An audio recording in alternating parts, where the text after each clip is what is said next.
Hello friends, आज की इस क्लास में हम डिस्कस करेंगे जॉइंट ऑडिट क्या होता है और एसए 299 में कैसे रिस्पॉन्सिबिलिटीज़ ऑफ जॉइंट ऑडिटर के बारे में बताया गया है। तो आइए शुरू करते हैं आज की ये क्लास। Joint audit.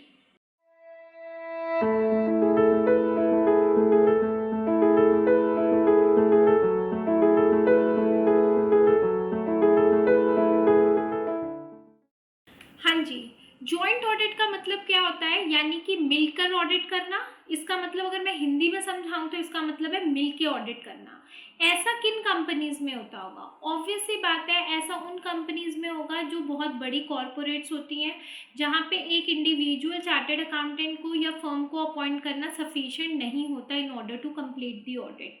तो बड़ी ऑर्गेनाइजेशंस या बड़े कॉरपोरेट्स क्या करते हैं, एक से ज़्यादा फर्म को ऑडिट के लिए अपॉइंट करते हैं, जिसके लिए बोला जाता है they are called as joint auditors for conducting the audit of the company.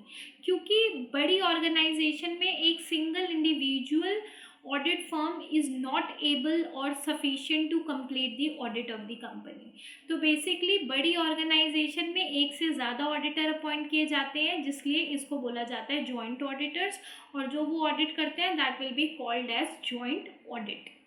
फ़ायदा क्या है जॉइंट ऑडिट का? जैसे कि हमें समझ आ रहा है कि आप एक से ज़्यादा अगर सीए फर्म को एज एन ऑडिटर अपॉइंट कर रहे हैं, तो माना कि ऑब्वियस सी बात है कि इसके कुछ फ़ायदे भी होंगे और इसके कुछ नुकसान भी। फ़ायदे क्या हो सकते हैं? आपका वर्कलोड, अगर मैं इंडिविजुअली सीए फर्म्स के बारे में सोचूं या ऑडिटर्स के बारे में सोचूं, तो सबके बीच में वर्कलोड डिवाइड हो जाएगा, तो वर्कलोड कम हो जाएगा, टाइमली काम कंप्लीट हो जाएगा, एक्सपर्टीज शेयर होगी। क्योंकि अगर दो ऑडिट फर्म्स को अपॉइंट किया गया है तो दोनों अपने अपने फील्ड में अलग से एक्सपर्टीज रही होंगी या होंगी, जिससे कि क्वालिटी ऑफ सर्विस बेटर हो जाएगा और एक हेल्दी कंपटीशन ऑर्गेनाइजेशन में ऑडिट करते टाइम बना रहेगा। दोनों फर्म अपनी तरफ से बेटर दिखाने की और करने की कोशिश में रहेंगी, परफॉर्मेंस बेटर रहेगा, क्वालिटी परफॉर्मेंस रहेगा, और दोनों की नॉलेज पूल हो जाएगी जब ये ऑडिट कंप्लीट होगा, राइट। तो अगर मैं एडवांटेजेस की बात करूं तो हमने बहुत अच्छे से समझे और ये बहुत ऑब्वियस है, इसमें मुझे नहीं लगता मुझे कुछ अलग से समझाने की ज़रूरत है कि जॉइंट ऑडिट के क्या क्या फ़ायदे हैं। फिर आ गई बात डिसएडवांटेजेस की। अगर मैं जॉइंट ऑडिट के नुकसान बोलूं तो ऐसा हो सकता है कि superiority complex of some auditor.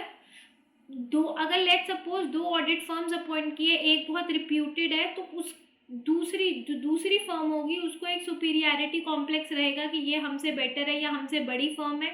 इस तरह का सुपीरियरिटी कॉम्प्लेक्स आपस में बना रहेगा, जिसकी वजह से आप ठीक से काम नहीं कर पाएंगे। छोटी फर्म्स के लिए, छोटी ऑर्गेनाइजेशन के लिए बारे में सोचे तो वो जॉइंट ऑडिट नहीं करवा सकती, उनको ये महंगा पड़ेगा। आपस में कोऑर्डिनेशन बना रहेगा ये ज़रूरी नहीं है। ऐसी सिचुएशन में बहुत बार ऐसा होता है कि कोऑर्डिनेशन लैग आउट हो जाता है। अनसर्टिनिटी रहती है लाइबिलिटी ऑफ वर्क को लेके, क्योंकि ऐसा होता है कि चल मैं क्यों उसके ऊपर, like we can throw responsibility on each other.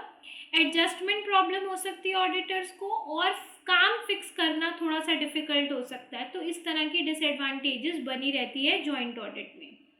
S A 299 में जो आईसीआई ने इशू किया है उसमें रिस्पॉन्सिबिलिटीज़ बताई हुई हैं जॉइंट ऑडिटर्स की, कि क्या क्या रिस्पॉन्सिबिलिटीज़ होती है अगर कोई ऑर्गेनाइजेशन जॉइंट ऑडिट करवा रही है। तो अगर मैं ऑडिट वर्क की बात करूं तो जॉइंट ऑडिटर्स में ये डिवाइड हो जाता है, और हर एक जॉइंट ऑडिटर रिस्पॉन्सिबल होता है for the work allocated to him, whether और not he has prepared a separate report on the work perform by him. All the दोनों जॉइंट ऑडिटर्स मिलकर रिस्पॉन्सिबल होते हैं, जो भी काम उनको डिवाइड नहीं हुआ उसके लिए, जो उन दोनों को इकट्ठा मिलके करना है, वो उसके लिए लायबल दोनों होते हैं। टाइमिंग और extent of audit procedure agreed among them, proper execution of these audit procedure। जब आप सेवरली और जॉइंटली किसी काम के लिए रिस्पॉन्सिबल होते हैं तो कैसे करना है और किस तरह के ऑडिट तरीके अपनाने हैं, ऑडिट मेथड्स और ऑडिट प्रोसीजर्स फॉलो करने हैं, ये आपको आपस में समझ के, आपस में डिस्कस करके फॉलो करने हैं। आपको इन ऑडिट प्रोसीजर को एग्जीक्यूट कैसे करना है, ये एक अपने आप में अलग से रिस्पॉन्सिबिलिटी होती है जॉइंट ऑडिटर की। In respect of matter which are, और अगर जॉइंट ऑडिटर में से किसी एक की नॉलेज में कोई मैटर आता है वो दूसरे से डिस्कस करना भी ज़रूरी होता है. That is given in essay 299, that is about responsibility of joint auditor. यानी कि मैं इसे ये कह सकती हूँ कि सिर्फ एक ही ऑडिटर की रिस्पॉन्सिबिलिटी नहीं होती, बहुत सारे ऐसे एस्पेक्ट्स होते हैं जहाँ पे दोनों जॉइंट ऑडिटर्स को मिलके काम करना होता है और दे आर जॉइंटली और severally responsible for this same. उसके बाद आ जाता है किस तरह के डिसएडवांटेजेस इसके साथ जुड़े हुए हैं.